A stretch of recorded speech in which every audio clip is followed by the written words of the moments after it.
7 qui exceptionnellement change d'horaire. Elle commence avec une belle petite heure justement de différence. Prière de nous en excuser, c'était dû à des contraintes indépendantes de notre bonne volonté. Pour cette émission d'Actu en 7, nous recevons honneur aux dames Rukmini Kalimachi. Elle est chef du bureau Afrique de l'Ouest d'AP, associé de presse. Bonjour Rukmini. Bonjour. Nous recevons également Pathé Mbodj, il est journaliste, sociologue. Bonjour Pathé. Bonjour, bonjour à mes hommages à Rukmini qui a un joli nom, qui fait un peu indien. C'est bien ça. Voilà, merci. Bonjour Pathé. Bonjour. Bon alors, nous allons rentrer en fait dans cette émission qui sera presque essentiellement consacrée à l'actualité internationale. Par un fait de l'actualité justement de cette semaine du 22 décembre avec le président français François Hollande qui a souhaité une plus grande implication de l'Union européenne dans l'intervention qui se déroule actuellement en Centrafrique. Quelquefois justement lorsque ce genre de discours est tenu, Pathé Mbodj, on crie au retour de la Centrafrique. Pour vous, est-ce le cas? De la France-Afrique. De la France-Afrique. Non, ce n'est pas le cas. Je crois que ce qui se passe depuis quelque temps, il y a une course à l'occupation, à la réoccupation de l'Afrique entre les puissances, une sorte de guerre froide par la Chine et certains États émergents. Et chaque fois qu'on prend ça, la Chine quelque part,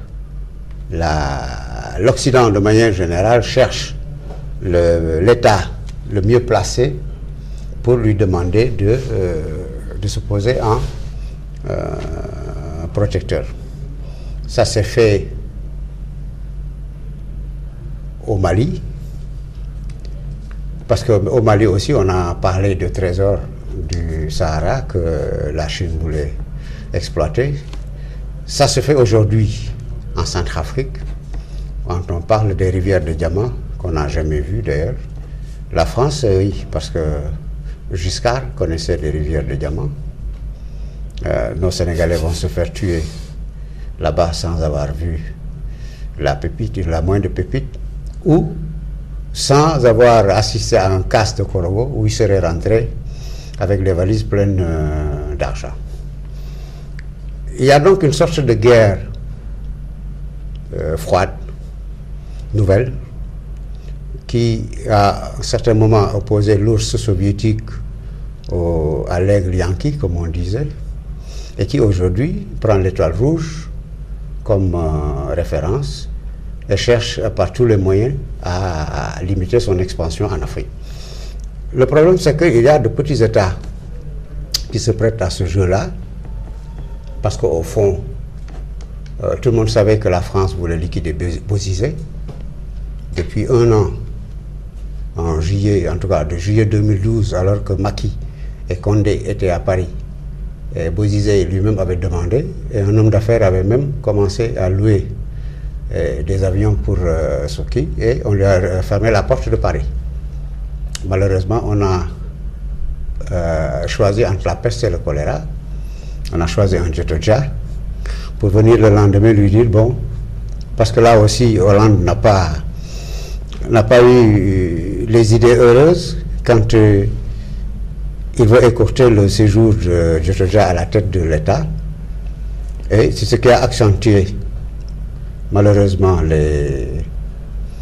la guerre interethnique qui se fait jour, où une minorité de musulmans arrive au pouvoir avec Jotoja au mois de mars, fait quelques exactions sur une majorité de chrétiens qui pensent aujourd'hui qu'il faut qu'elle se défende.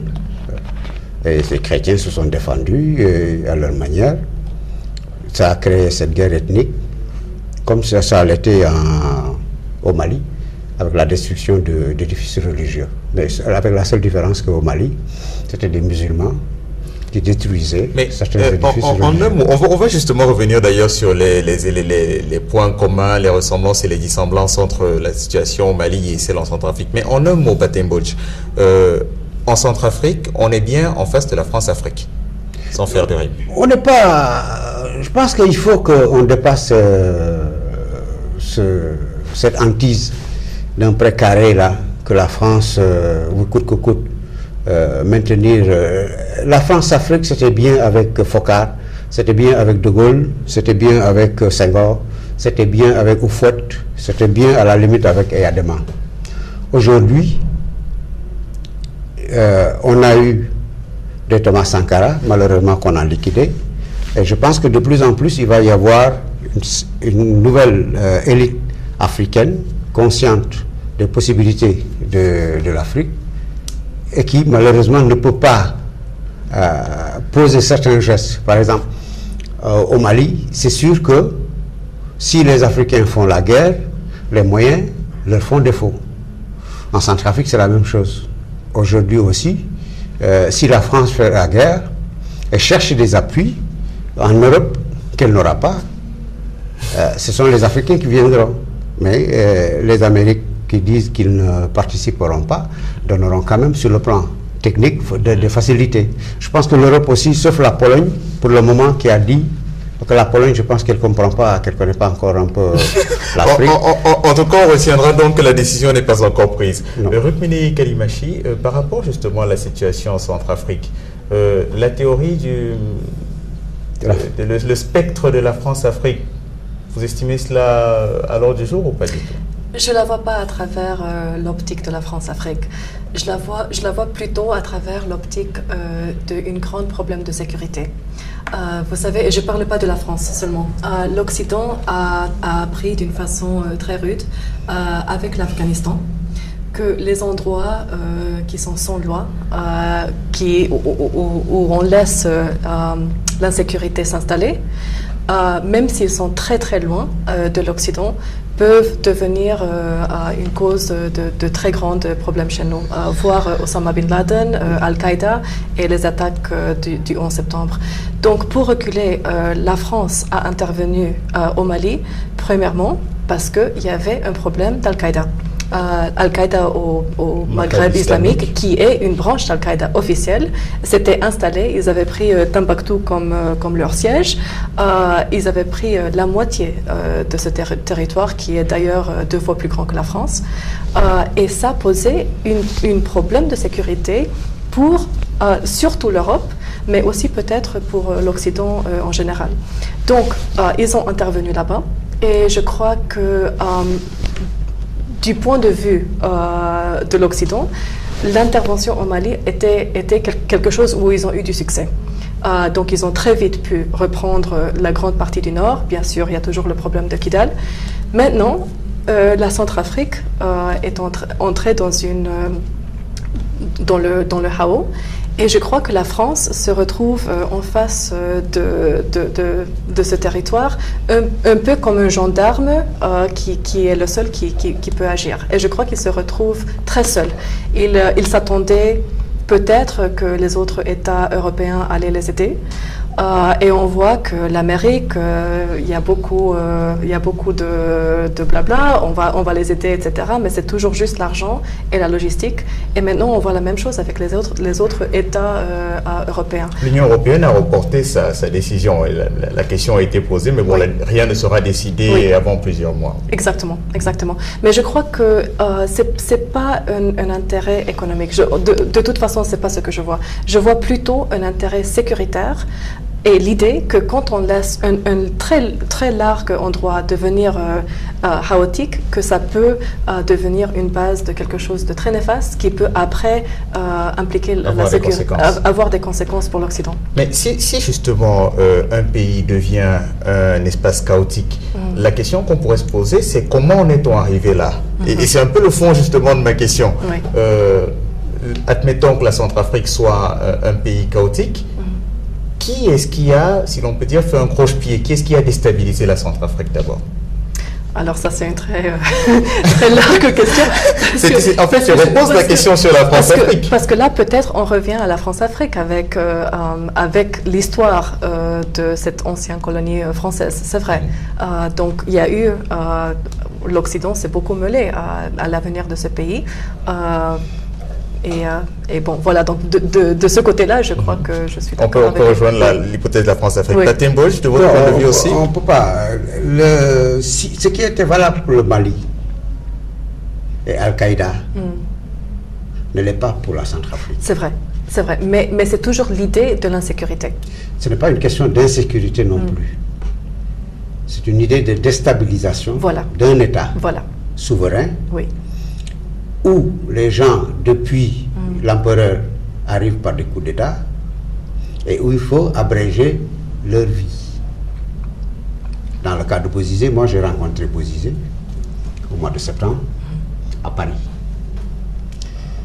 Au mois de septembre, j'ai discuté avec lui.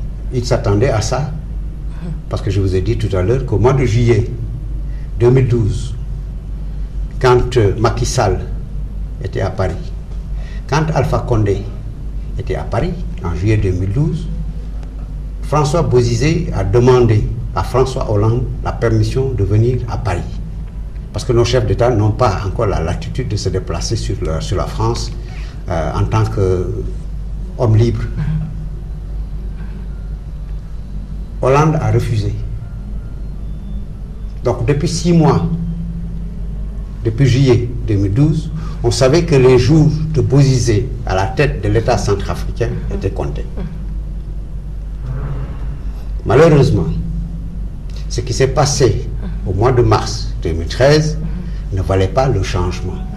Parce que si Bozizé a pris le pouvoir par les armes le 15 mars 2003, il a quand même pu maintenir l'État dans ses fondements et dans ses institutions. Ici, depuis 3 mois qui sont là, une minorité, parce que la France aussi, je pense, Hollande, qui a des problèmes de représentativité auprès des Français, pense pouvoir se refaire sur le plan international. Le Mali a été un petit succès quand on a fait la jurisprudence Benghazi. On a dit que les gars quittaient Tombouctou pour se déverser sur Bamako et qu'il fallait les arrêter. C'est ce qu'on appelle la jurisprudence Benghazi, parce qu'ils sont allés en guerre en Libye en prétextant que Kadhafi voulait envahir Benghazi, qui était le berceau de la révolution, et massacrer les populations. Et qu'il a fallu faire la guerre à Kadhafi. Dans le cadre malien, la situation était voulue par le pouvoir central malien, la situation était voulue par les puissances occidentales. Au-delà des problèmes de sécurité, chaque puissance occidentale a son petit groupe de rebelles dans le désert pour surveiller les otages, pour surveiller la route de la drogue, principalement.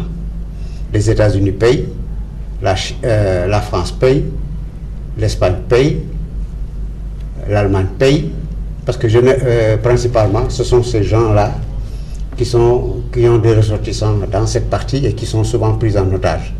Et les services de renseignement qui ont besoin de ces éléments font tout pour les maintenir en vie. Dans le cadre malien, quand Kadhafi est tombé, les guerriers de l'Azawad sont revenus au Mali avec leurs armes. ATT les a reçus, leur a donné de l'argent et leur a demandé de rester en l'état. Et quand, au mois de mars 2012, pour éviter, selon certaines sources, de faire des élections, on crée de la dissension, c'est ce qui nous a valu le Mali. Mais en fait, ce n'était pas le Mali qui intéressait la France et les États-Unis et les autres depuis les attentats du 11 mars. C'était que nous avons un grand espace qui est devenu, c'est la zone-là qui est incontrôlée. La Centrafrique est contrôlée. En tout cas, avec Bozizé, c'était maîtrisé pendant 10 ans qu'il était là-bas, de 2003 à 2013. Oui. Pendant 10 ans, ça a marché. C'est simplement quand Djotodia est venu qu'une minorité musulmane a commis des exactions sur une majorité chrétienne et cette majorité chrétienne a cherché à se défendre. D'autres disent que les anti-Balaka sont entraînés par l'armée mise en déroute, l'armée de Bozizé mise en déroute, et qui entraînerait les anti-Balaka, parce qu'on ne tue pas qu'à la machette, et pour créer le désordre. L'un dans l'autre, la France est intervenue, parce qu'il va y avoir un problème de massacre dans ce pays, et les anti-Balaka ont attaqué l'armée française hier d'ailleurs, et en attendant que les Africains arrivent, ça va créer de gros problèmes. La Centrafrique, malheureusement, je pense que dans les officines occidentales qui réfléchissent sur nos chefs d'État, qui réfléchissent sur nos institutions, qui réfléchissent sur la durée des transitions, je pense que véritablement la Centrafrique a été un échec pour l'Occident. La Centrafrique a été un échec pour les stratèges occidentaux, français en particulier, qui avaient pensé que Djotodia ferait mieux que Bozizé. Mais on est passé carrément à la situation au Mali également, on va y revenir de toute façon. Mais Rukmini, par rapport à la situation justement en Centrafrique, le bureau d'associés de presse pour l'Afrique de l'Ouest couvre également la situation en Centrafrique. C'est vrai. Vos reporters qui vont en Centrafrique, comment est-ce qu'ils perçoivent ce conflit et si l'on peut dire les rouages qu'il y a derrière ce conflit? D'accord. Je suis d'accord avec Pathé sur un grand point. Et ça, c'est que le Mali est très différent de la Centrafrique et je crois que l'Occident a mal jugé ça. Au Mali, il y avait un ennemi qui était très clair. C'était les extrémistes. Ils sont là avec leur Kalachnikov, ils peuvent être identifiés très simplement. En Centrafrique, on est entré dans un conflit intercommunautaire où il y a des civils des deux côtés avec des machettes, avec des armes qui sont en train de se entretuer. Et ça devient beaucoup plus compliqué pour un pouvoir comme la France d'essayer de séparer les bons et les mauvais.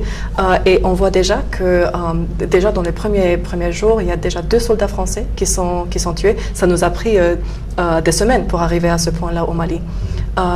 Donc, de ce côté, je crois que les deux sont très différents. Maintenant, à votre question, qui était... Vos reporters. Oui, comment ils voient les rouages derrière. Oui. C'est-à-dire que, est-ce qu'ils perçoivent justement, par exemple, que le précédent président Bozizé pourrait être impliqué dans ce qui se passe, même s'il a démenti publiquement. D'accord. Mon équipe est arrivée dans la première semaine de décembre. Ils étaient à l'hôtel Ladjar, qui est vraiment le seul hôtel où les gens peuvent loger. Et notre plan de reportage, c'était de partir à Bossangoa, qui est à 1 journée de route, et c'est là-bas où vraiment on voyait des grands problèmes intercommunautaires. Le jour où il devait partir, c'était le jour de l'attaque sur Bangui par les soi-disant anti-Balaka. Et ce que mon équipe m'a reporté, c'est que c'était une attaque. Anti-Balaka, le mot Balaka dans la langue Sango veut dire machette. Donc c'est les gens anti-machette et on avait l'image que c'était des simples cultivateurs qui ont pris des machettes, qui sont avec leur gris-gris, voilà. Mais ce qu'on a vu le jour-là, c'était une attaque coordonnée, une attaque très lourde. Il y a eu presque 600 personnes qui étaient tuées dans un espace de quelques jours. Oui, bien sûr, le Seleka a répondu. Mais ce que mon équipe a compris depuis ce jour-là, c'est que l'anti-Balaka est une force beaucoup plus organisée qu'on croyait. Maintenant, la théorie, c'est qu'il y a les gens de Bozizé. Est-ce que vous avez eu le sentiment d'être face à, excusez le mot, mais un chef de guerre, face à quelqu'un qui tire les manettes depuis Paris? Non, c'est pas un chef de guerre, il était avec son fils, qui était son ministre de la Défense, un gosse qui est né vers les années 70. Déjà, ça faisait caricature. Ensuite, lui-même, tout le monde sait que depuis qu'il est arrivé au Cameroun, il est arrivé sans argent, sans la caisse. Il traîne un peu les pieds là, il tire un peu le diable par la queue. Il ne peut pas, a priori. Mais ce qui est curieux quand même, c'est comment prêter à des gardes du corps qui ne peut pas être 1000, qui ne peut pas être 100, qui ne peut pas être, ils sont une vingtaine à peu près, un chef d'État. La sécurité de la police, en tout cas si je prends l'exemple du Sénégal, la police, la gendarmerie, la sécurité d'État. Hein. Comment des gardes du corps peuvent soulever tout un peuple contre un pouvoir central et un pouvoir qui assiste, qui est la France? Comme on disait, c'est parce que s'il y a des perdants, ils pensent revanche, ça c'est l'Afrique. On a vu la même chose au Congo en 92-93, ou en 92-93, quand des milices mettre en déroute. Je parle du Congo-Brazza, hein, je parle pas du Congo-Zaïre. Oui. Comment des milices peuvent mettre en déroute une armée nationale et permettre à un président battu de revenir au pouvoir. Est-ce que c'est le même schéma qu'on retrouve en Centrafrique? Je ne pense pas. Bozizé, avec lequel je discutais, rêve évidemment du pouvoir, mais ne rêve pas d'un retour obligatoire au pouvoir. Il ne rêve pas ou il n'en parle pas? Non, on a discuté sur les erreurs qu'il aurait pu commises pendant qu'il était au pouvoir. On a discuté sur ce que Paris pouvait lui reprocher. Mais on avait une stabilité qui ne faisait pas... On ne sentait pas les problèmes ethniques, les problèmes religieux qu'on a vus actuellement entre les Anti-Balaka et les Sénéca, c'est venu au mois de mars. On n'a jamais senti, c'est comme au Sénégal, 95% de musulmans, une minorité de chrétiens, mais le premier président était chrétien. C'est ça. C'est ça, Pathé. Et même moi, ça m'a surpris parce que j'ai fait beaucoup de pays en Afrique de l'Ouest où il y avait des problèmes intercommunautaires et ethniques. Et d'habitude, ce qu'on voit, c'est que ces choses-là prennent beaucoup de temps pour s'installer. La Côte d'Ivoire. Ouais. Non, ça a pris une dizaine d'années vraiment pour arriver au point où les gens étaient en train de mettre du pétrole sur un pauvre burkinabé et l'allumer dans les rues d'Abidjan. Et ce qui est surprenant en Centrafrique pour nous, comme le bureau qui essaie de couvrir ça pour une presse anglophone, c'est le niveau d'amertume, le niveau de cette division totale entre les chrétiens et les musulmans qui, il y a quelques mois, vivaient comme des frères. Et je crois que c'est pour ça qu'on a commencé à utiliser le langage de génocide. Je déteste ce mot parce que je trouve que c'est beaucoup trop utilisé en Afrique. C'est pour chaque truc on dit c'est un génocide. Mais véritablement, je crois qu'en Centrafrique, on est en face de quelque chose assez sérieux. Où on voit mon propre équipe, dans une journée, ils ont vu dans un quartier musulman un chrétien qui était au point d'être lynché en face des journalistes. Hein. Ils étaient là-bas dans la voiture, ils ne pouvaient absolument rien faire. On est venu avec des machettes, etc.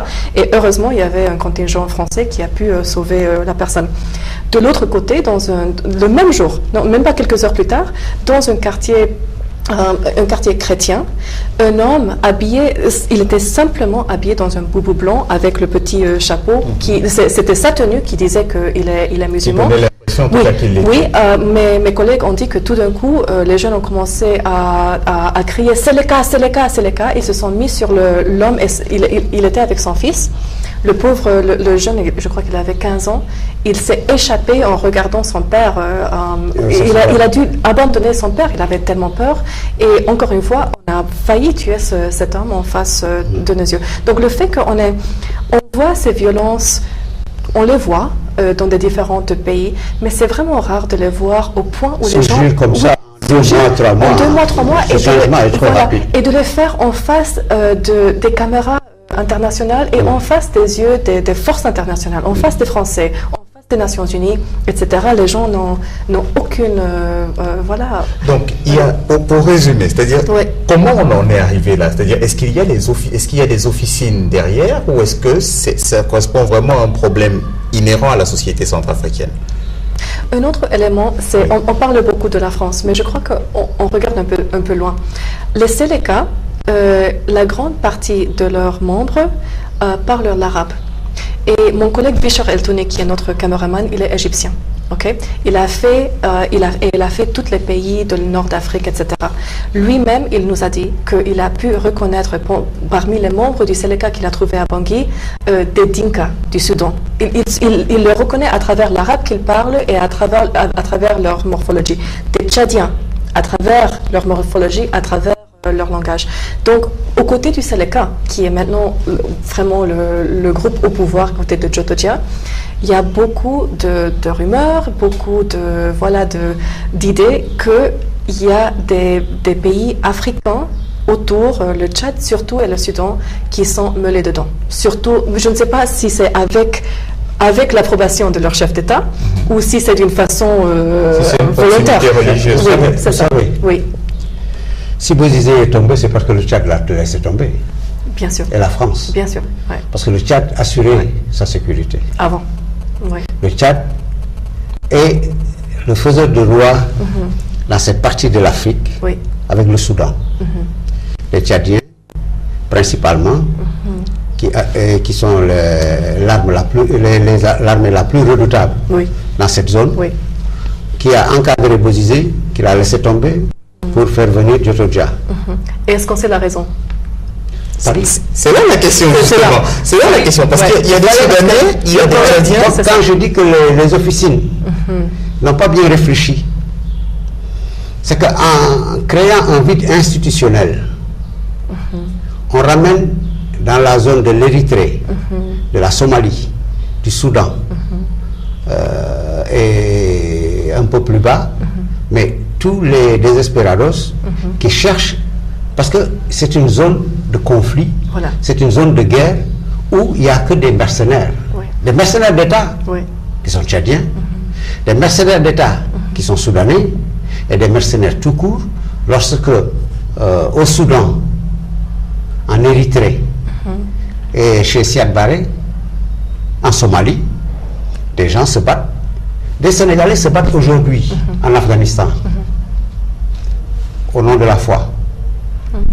Ils se battent aujourd'hui au Tchad et en Centrafrique, au nom de la foi. Des Sénégalais. Des Sénégalais. Mais quand on parle d'insécurité, ce ne sont pas seulement des gens qui rentrent. Et c'est ça l'erreur du pouvoir aussi. De penser que la sécurité peut être assurée qu'en fermant la frontière, en faisant en sorte que les djihadistes ne viennent pas. Au fond, ce sont les Sénégalais qui vont porter la guerre, la djihad, au nom de l'islam, en Afghanistan, qui l'ont fait en Mauritanie, au Mali. Les Sénégalais se sont battus au Mali. Ils se battent aujourd'hui. Il suffit de dire, ou d'avoir un drapeau où c'est écrit Allah ilaha illallah en blanc sur un fond noir, pour que des Sénégalais partent d'ici pour aller guerroyer. Donc la sécurité. Et une fois qu'ils s'installent, mais ils veulent s'installer durablement.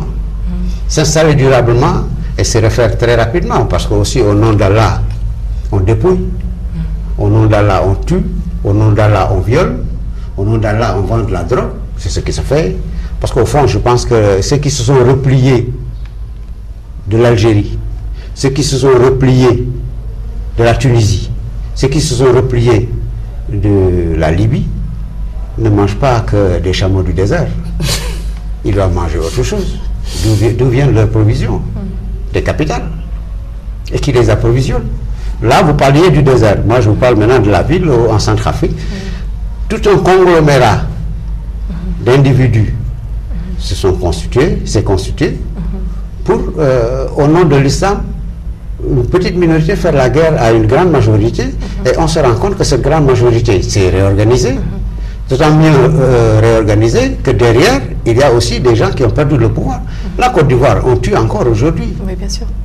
2 ans après Gbagbo, Ouais. on n'a pas la paix. Le Mali, ça va être la même chose. Le Mali de Ibeka, là, ça va poser des problèmes tant qu'on n'aura pas réglé le problème de Kidal. Or, vous savez ce que c'est que Kidal? C'est un point de la France où vous parliez d'un contact avec les ravisseurs.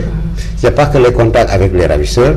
Je pense que les services de renseignement occidentaux ont besoin de l'AQMI, de Al-Qaïda, et vont peut-être assurer sa pérennité quelque temps pour mieux la combattre ou la déstructurer. Et je pense que c'est ça le problème qu'on a. Bon, Pathé Mbodj, vous avez évoqué là le fait que des Sénégalais combattent actuellement en Centrafrique. Est-ce que vous avez une idée des proportions? Parce que quand vous disiez le pouvoir doit comprendre que la sécurité, c'est pas seulement empêcher les gens d'entrer, vous parlez bien du pouvoir du 4e président de la République, Macky Sall. Donc, ben, la guerre se fait aujourd'hui, elle ne se fait pas du temps de Senghor.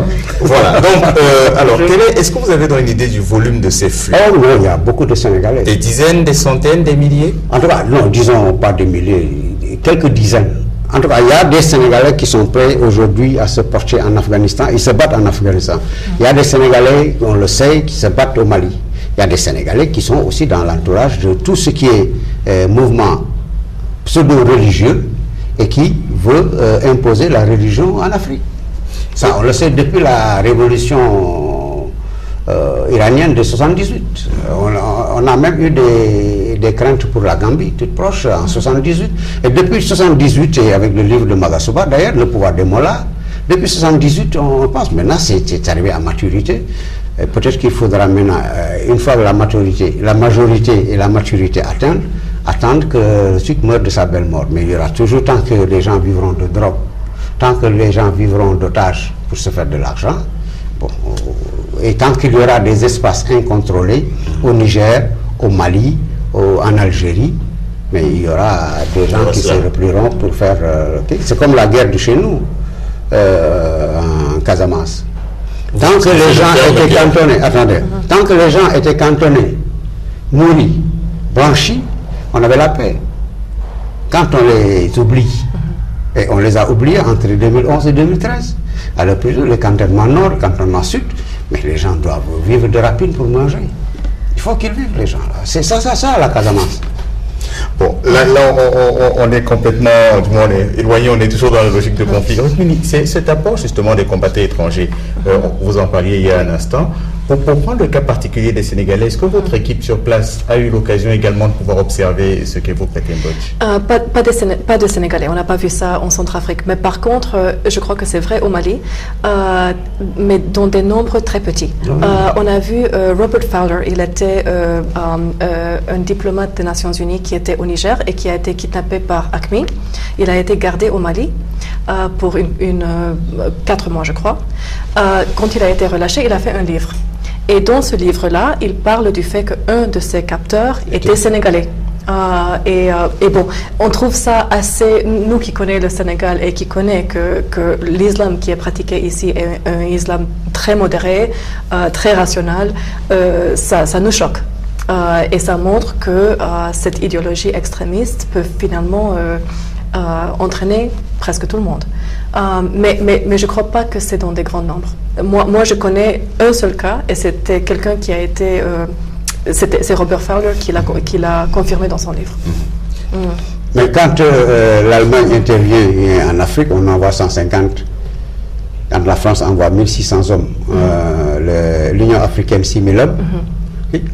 Symboliquement, un Sénégalais peut aller faire la guerre.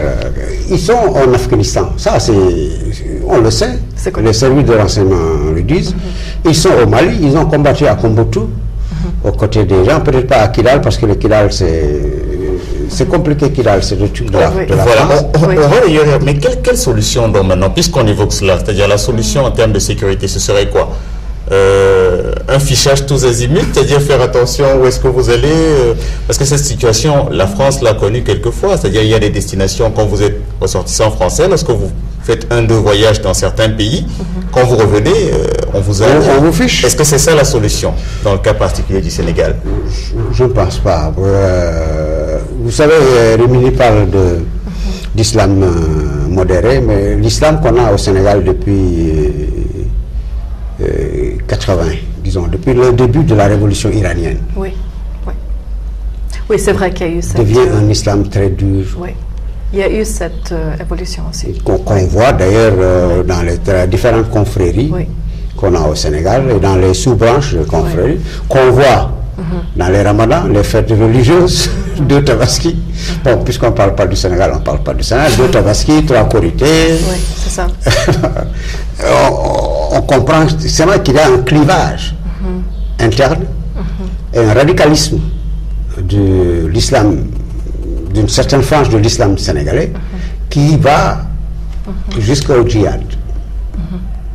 Et la question justement c'était quelle solution? Il n'y a pas de solution pour le moment. Le problème c'est que depuis 50 ans, depuis la création de l'État israélien, un problème de cohabitation se pose sur le plan international. Ce problème de cohabitation a déteint sur les relations internationales et a créé des radicaux qui sont allés jusqu'au 11 septembre. Malheureusement, on a cru que par la rétorsion, on pouvait ramener l'ordre et on ne fait que radicaliser les gens. L'Afghanistan ne sera jamais pacifié. La France s'est retirée, et la Grande-Bretagne s'est retirée. Les Américains essaient de se retirer en demandant à Karzai de ne pas être candidat aux prochaines élections, en pensant que c'était une solution. La solution, c'est pas ça. Il faut régler le problème du Proche-Orient. une fois le problème du Proche-Orient réglé, une fois la cohabitation. Et je pense que le second mandat de Obama, quand Obama fait du forcing très timidement au Proche-Orient, c'est un peu ça. Ils ont peut-être compris que pour régler Al-Qaïda, il faut régler la Palestine. Alors, cette vision, c'est-à-dire tout se tient en termes de géopolitique, vous la partagez, Rukmini, par rapport à... Bon, vraiment, je ne sais pas quelle est la solution, parce que, comme vous venez de dire, ce qui est très choquant, je crois, pour l'Occident, c'est de voir des communautés qu'on croit très modérées, comme le Sénégal, de retrouver des djihadistes dedans. Et on voit même, ce qui a choqué l'Occident, c'est les Touaregs.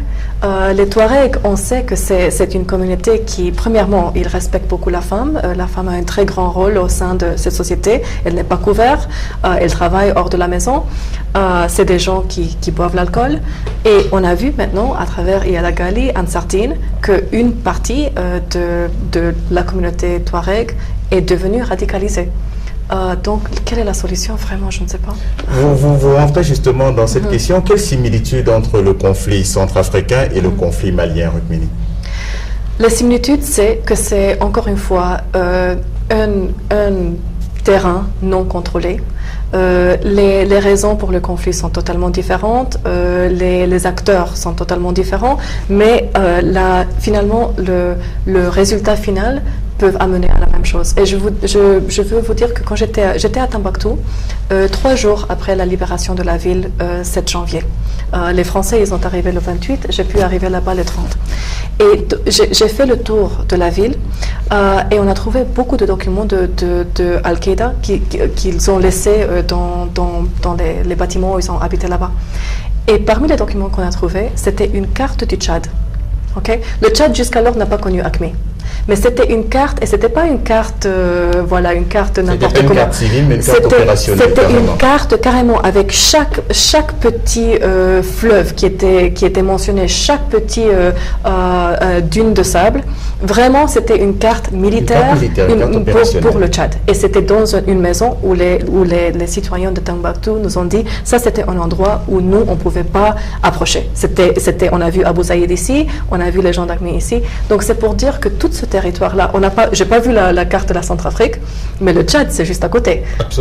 Donc c'est pour dire que c'est un peu ça la crainte, que encore du chaos s'installe dans un endroit en Afrique. Encore une fois, on regarde l'autre côté, on dit c'est pas notre problème. Et après, quel est le conséquent pour le monde? Patenboy, je disais il y a un instant que c'est là, si l'on peut dire, un effet collatéral de la situation en Israël. Oui. Est-ce que cette analyse également vous la partagez? Surtout dans les documents djihadistes que j'ai trouvés, le problème du Palestine est vraiment une des problèmes de base. De leur perspective, c'est ça. C'est une grande injustice qui s'est passée là-bas. Bien sûr, l'Occident, les visions sur ça sont très partagées. C'est une polémique qui est très controversée et très chargée. Mais de leur perspective, et je viens de lire un ouvrage très intéressant, ça s'appelle The Looming Tower, par Lawrence Wright. C'est un grand expert sur l'Al-Qaïda, et il trace l'évolution d'Osama Bin Laden. Et il fait des interviews avec des copains d'école d'Osama Bin Laden au Saoudi, qui disaient que quand il avait 7-8 ans, il était assis en face de la télé et il pleurait pendant qu'il voyait les images de la Palestine. Donc, au sein de ce mouvement, la Palestine a vraiment un rôle symbolique. Ça montre pour eux un grand, injustice qui a été fait envers les musulmans, qui montre que l'Occident n'est pas juste avec eux. Et je crois que c'est une des flammes qui continue à alimenter cette vision. Cette guerre, en quelque sorte. Oui. Bon, nous avons parlé là de la Centrafrique. On a, si l'on peut dire, digressé vers le Sénégal, vers le Mali. On est tout près. Patenboy, les jours du Sénégal sont-ils comptés? Au Mali? Non, au Sénégal carrément, puisqu'on a parlé de combattants qui partent du Sénégal pour aller se battre en Centrafrique ou en Afghanistan. Est-ce que ce qui arrive, si l'on peut dire aux autres, finira par nous arriver? Puisque vous affirmez justement que l'islam sénégalais... Moi, je vais vous donner un exemple qu'on nous a donné quand on était étudiant en sociologie. Un consultant avait été requis pour aller s'intéresser à une société.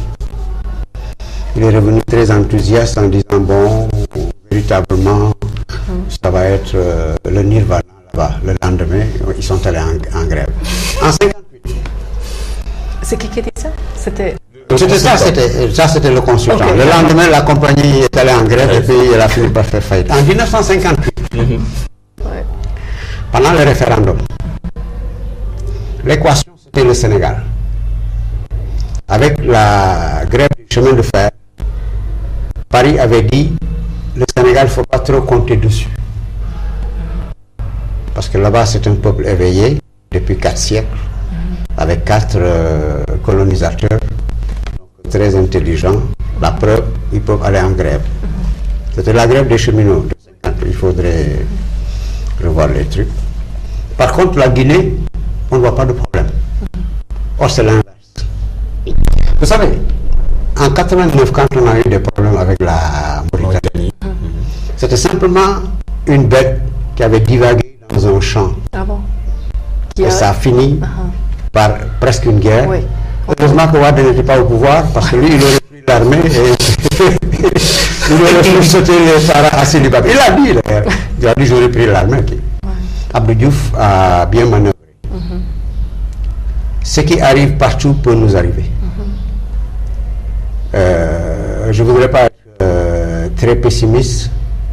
La situation actuelle au Sénégal, la situation économique, sociopolitique est assez explosive. Elle est un terreau fertile pour ce genre de recrutement de militants. Et ce n'est pas pour rien que depuis 1983, entre Koloban, Rebus et Niayes Thioker, il y a quelques groupuscules qui s'agitent. Qu'est-ce qui va le déclencher? C'est peut-être la question. Ça, on ne le sait pas. La tolérance est bonne, c'est comme la liberté. Elle est bonne jusqu'au moment où elle empiète sur les droits de liberté de quelqu'un d'autre. C'est ça ma réponse. Pour sortir un tout petit peu de cette actualité, la situation au Sénégal, est-ce que quand vous échangez par exemple avec, si l'on peut dire, la maison mère, la Associated Press, on attire votre attention justement sur ce terreau djihadiste au Sénégal? Sinon, on a fait des dépêches dessus, vous voulez dire? Voilà, on vous demande de vous intéresser à cela? Non, pas trop. Pas trop, parce que vraiment, c'est quelque chose qui est un peu caché à ce point-là. Donc, on ne voit pas des très forts chiffres dessus. Par contre, la Mauritanie, on voit que dans AQMI, maintenant, il y a des grands chefs de Katiba qui sont mauritaniens. Algérie, bien sûr. Et on voit aussi des Maliens qui ont commencé à... Poser la question, d'ailleurs, pourquoi Aziz n'est pas allé à la prestation de serment de Ibeka? Aziz? Pourquoi? Parce qu'il était mort, premièrement. Non, Aziz, le président mauritanien. Ah, je croyais que vous parlez de... Non, mais parce que la Mauritanie est la base arrière de l'Azawad. Tout le monde le sait. Hein? Quand on va chercher une orange, on ne va pas la chercher à Niamey. On la cherche. Vous savez.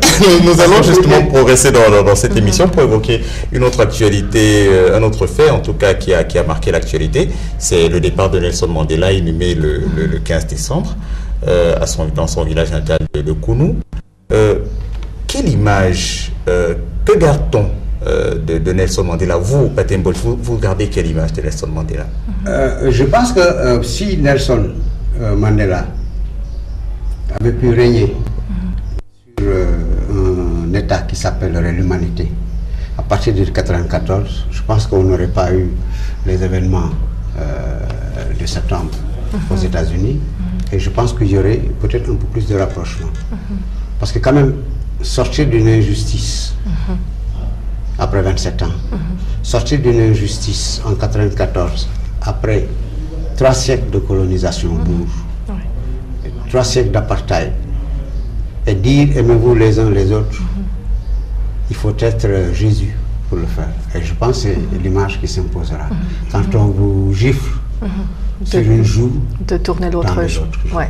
Je pense que c'est la leçon que Mandela a donnée au monde, et c'est pour ça que 100 chefs d'État ont tenu à l'accompagner. Rukmini, vous partagez cette image? Je crois que ce qui est très intéressant pour Mandela, c'est l'évolution de cet homme. Maintenant, on le voit comme un saint, mais ce que je trouve très très intéressant, c'est de regarder ses débuts et de se rendre compte et de regarder clairement le fait qu'il a commencé par la violence. Il faut dire ça clairement. Et c'est pas une chose méchante de dire. Il a été considéré comme terroriste. Il a fait part d'un groupe qui s'appelait The Spear of the Nation, la lance de la nation, qui était effectivement un groupe. Oui, mais il a dit. Oui, mais c'est compliqué. Oui. C'est compliqué. Oui. On va me faire prendre des armes, moi, un non aligné, un non violent. Oui, mais il a fait partie de ce groupe-là qui faisait sauter des centres d'électricité, qui faisait vraiment des attaques terroristes. Maintenant, il entre à l'âge de 44 ans, il entre en prison, il est en prison jusqu'à l'âge de 77 ans. Presque 3 décennies. C'est énorme. Et il entre dans un milieu où il est humilié par ses gardes blancs. Il y a plein d'histoires qu'on a entendues. Au moment où Winnie, sa femme, était en train d'avoir des alliances extramaritales avec des autres hommes, c'était dans les journaux. On laissait le journal juste en face de sa cellule pour qu'il puisse voir et être tourmenté par ça. Son enfant meurt dans un accident de voiture. Il ne peut même pas aller aux funérailles. Donc vraiment, il a subi des choses qui, normalement, on devrait sortir de ça avec un cœur très amertume, avec un cœur noir. Et ce qui est incroyable dans cet homme, c'est que cette trajet l'a rendu vraiment comme un saint. Il est sorti, et une des premières choses qu'il a fait, c'était à le moment de son investiture, il a invité son garde blanc qui était... Oui, voilà, qui était voilà. Mes collègues au New York Times, ils ont raconté une chose très, très touchante. Dans son premier point de presse, quand il est sorti de Robben Island, il y avait toute la presse internationale là-bas, et la première question était posée par un journaliste blanc africain qui représentait le journal raciste africain. Et le monsieur là, il a pris le micro. Et Mandela, il a senti qu'il avait peur.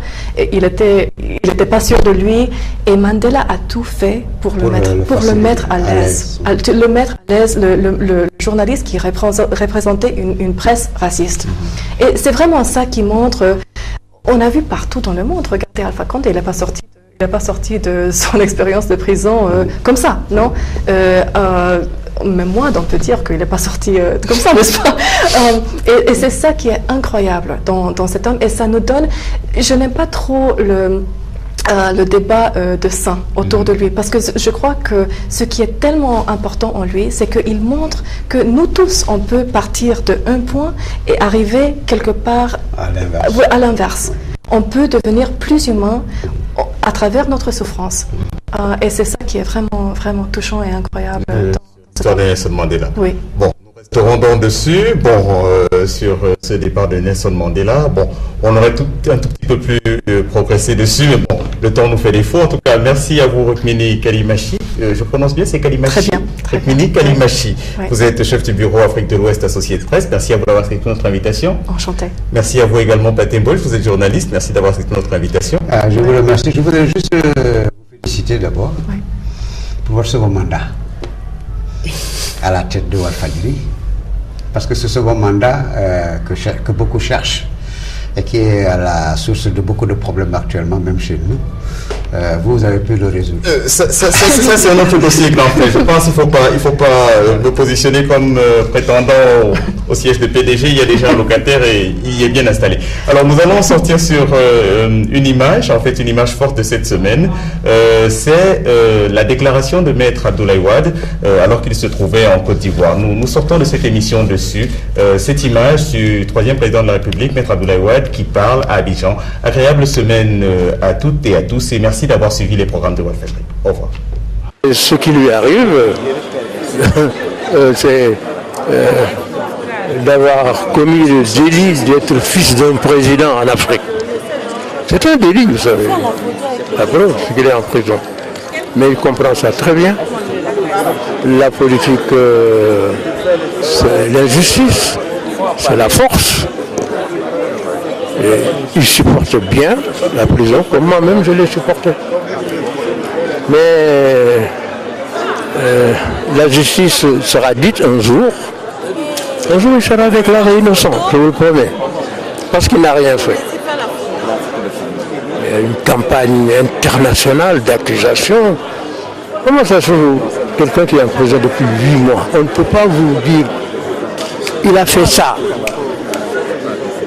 Non, il devrait prendre la radio, la télévision, montrer les preuves, voilà, telle banque on a trouvé tant d'argent, etc.